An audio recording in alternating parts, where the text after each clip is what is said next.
Hi hello welcome to maths medium. ఇది English pedagogy 2 video అనమాట. So previously మనం language skills, characteristics of language, learning and acquisition, methods of teaching వరకు నేర్చేసుకున్నాం. So now from this video examined focus terms ఏంటి అంటే top down approach, bottom up approach. So ఇది కూడా చాలా important and one bit is compulsory from this pedagogy నుంచి, ఈ point నుంచి అనమాట. టాప్ డౌన్ అప్రోచ్ అంటే ఏంటి, బాటమ్ అప్ అప్రోచ్ అంటే ఏంటో ఒకసారి. టాప్ డౌన్ అప్రోచ్ అంటే మీరు ఈ బొమ్మను చూస్తే మీకు అర్థమైంది. ఫస్ట్ బాటమ్ అప్ అంటే words, phrases, clauses, sentence, whole text అంటే ఒక పారాగ్రాఫ్. టాప్ డౌన్ అనుకో పారాగ్రాఫ్ ని సెంటెన్స్ గా మార్చి, క్లాజెస్ గా చేసి, ఫ్రేజెస్ చేసి, వర్డ్స్ చేసి, లెటర్స్ చేస్తాం. సో సేమ్ ఇలా ఉంటే ఒక పారాగ్రాఫ్ నుంచి వర్డ్స్ వరకు వెళ్ళడము. బాటమ్ అప్రోచ్ అంటే వర్డ్స్ నుంచి పారాగ్రాఫ్ వరకు వెళ్ళడం అనేది top down bottom up approach. I think మీకు క్లియర్ అయి ఉంటుంది. ఇక్కడ పారాగ్రాఫ్ చదవండి.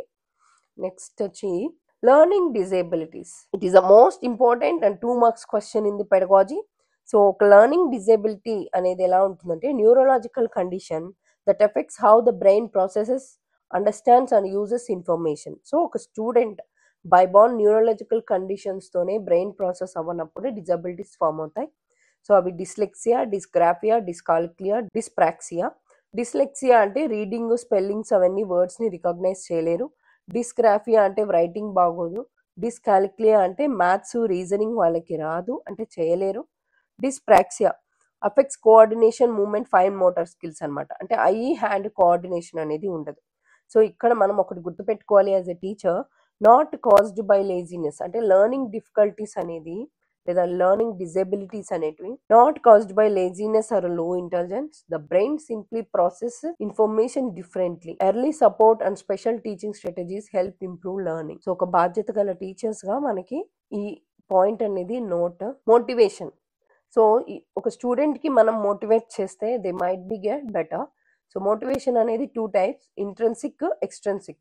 ఇంట్రెన్సిక్ ఎలా ఉంటుందంటే పర్సనల్ ఇంట్రెస్ట్తో, ఎంజాయ్మెంట్తో, సెల్ఫ్ ఇంప్రూవ్మెంట్ కోసం ఇంట్రెన్సిక్ మోటివేషన్ అయితే, ఎక్స్టర్నల్ అనేది రివార్డ్స్ కోసం, ప్రెషర్స్ కోసం, అంటే వాళ్ళు పొగుడుతున్నారు లేదా వాళ్ళు ఏదైనా గిఫ్ట్ ఇస్తారు, సో అలాంటి వాటి కోసం కూడా మోటివేషన్ అనేది పిల్లల్లో మనం కలగజేయచ్చు. Next teaching learning materials.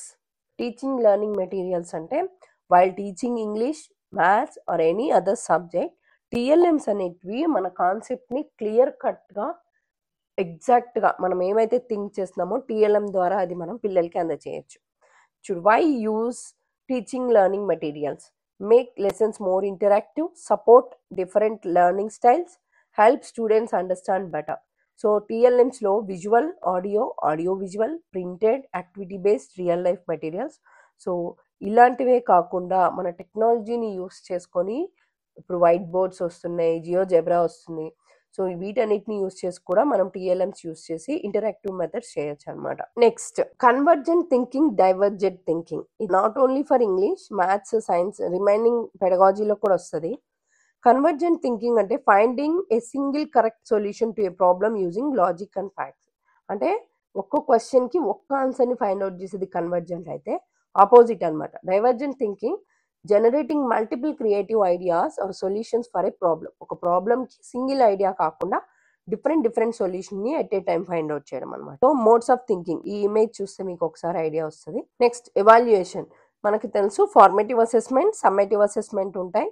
So formative assessment అంటే ongoing evaluation, monitor student process and progress, provide feedback. So quizzes, class discussions, peer feedback ఇవన్నీ ఫార్మేటివ్ ఎవాల్యుయేషన్ కిందకు వస్తాయి. సమ్మేటివ్లో వచ్చి exams, standard test, final projects, term and exams అన్ని సమ్మేటివ్లో వస్తాయి అన్నమాట. Difference ఏంటి అంటే ఫార్మేటివ్ అనేది కంటిన్యూస్ ఇంప్రూవ్మెంట్, బట్ సమ్మేటివ్ అనేది ఫైనల్ జడ్జ్మెంట్. అంటే to promote to next class వచ్చి సమ్మేటివ్ అసెస్మెంట్ అవుతుంది. Portfolio, A collection of student work over time showcasing progress and achievements, includes assignment, projects, reflections and assessment. So ఇవన్నీ continuous evaluation కిందకి self reflection కోసం ఒక student కి ఇచ్చేది portfolio. Anecdotal records వచ్చి teachers observations and about students, learning behavior, participation, strengths, areas needing improvement, helps individualized instruction based on student needs. So anecdotal records అనేది ఒక single స్టూడెంట్కి strengths, weakness, వాళ్ళు ఎక్కడ బిహేవియర్ బాగుంది, పార్టిసిపేషన్ ఎలా ఉంది, సో ఇవన్నీ యూస్ చేసేది anecdotal records అన్నమాట. Next rubrics, scoring guide with criteria performance levels to assess assignments projects or skills. Assessment ఇచ్చిన అసైన్మెంట్ ఇచ్చిన వాళ్ళకి స్కోరింగ్ యూస్ చేసేది రూబ్రిక్స్. ప్రాజెక్ట్స్ తెలిసిందే మీకు, hands on activities. So real life situation ని ప్రాబ్లమ్ సాల్వింగ్ ఎలా use చేసి ప్రాజెక్ట్స్ క్రియేట్ చేస్తారు అనేది. ఫీల్డ్ ట్రిప్స్ వచ్చి క్లాస్ రూమ్ ని బయట ఎన్విరాన్మెంట్ తో కనెక్ట్ చేసేదే ఫీల్డ్ ట్రిప్స్ అన్నమాట. ఫర్ ఎగ్జాంపుల్ ఇంగ్లీష్ లో ఒక టాపిక్ మీరు ఎక్స్ప్లెయిన్ చేస్తున్నారు రివర్ గురించి.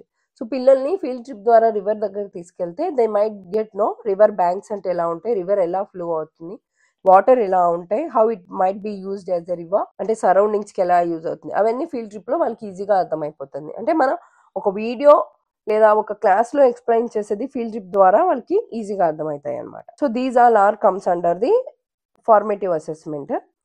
నెక్స్ట్ వచ్చి diagnostic and remedial teaching. So ఇది కూడా చాలా చాలా important in teacher student relationship. Diagnostic test అంటే identify students learning difficulties through assessment and observation. So ఒక స్టూడెంట్ కి అసెస్ చేసి అబ్జర్వ్ చేసి డయాగ్నోస్టిక్ ఎక్కడ మిస్టేక్స్ అవుతున్నాయో కనుక్కొని రెమీడియల్ టీచింగ్స్ ఇవ్వడం అనమాట. So provides targeted instruction to help student overcome those difficulties. ఈ డిఫికల్టీస్ ని ఓవర్కమ్ చేయడానికి రెమీడియల్ టీచింగ్ ఇస్తాం. స్టెప్స్ ఏంటంటే డయాగ్నైజ్ చేయడం, అంటే ఎక్కడ గ్యాప్స్ ఉన్నాయో తెలుసుకోవడం, ప్లాన్ చేయడం, design personalised strategies. So individual differences ఉంటాయి కాబట్టి ఎవరికి ఎక్కడ లెర్నింగ్ డిఫికల్టీ ఉందో అది ఫైండ్ చేసి దానికి ఎఫెక్టివ్ రెమీడియల్ మెథడ్స్ అనేది ఇవ్వాలి. అంటే విజువల్ ఎయిడ్సా, హ్యాండ్స్ ఆనా, యాక్టివిటీ తనకి ఇవ్వడమా లేదా ప్రాబ్లమ్ సాల్వింగ్ ఇవ్వడమా చేయాలి. తర్వాత అసెస్ చేయాలి, అంటే మనం నేర్పించింది ప్రోగ్రెస్ చేసి ఇఫ్ ఇన్ కేస్ 100% గెయిన్ అయ్యాలంటే no need of teaching again, లేదు అంటే మళ్ళీ టీచింగ్ అకార్డింగ్లీ మార్చి చెప్తే they might gain the better understanding about that concept అనమాట. సో ఇది English pedagogy video 2. So I hope you understand about this session. Comment సెక్షన్లో నాకు కన్వర్జెంట్కి డైవర్జెంట్కి differences and definitions తెలిస్తే please comment in comment section. Thank you for watching.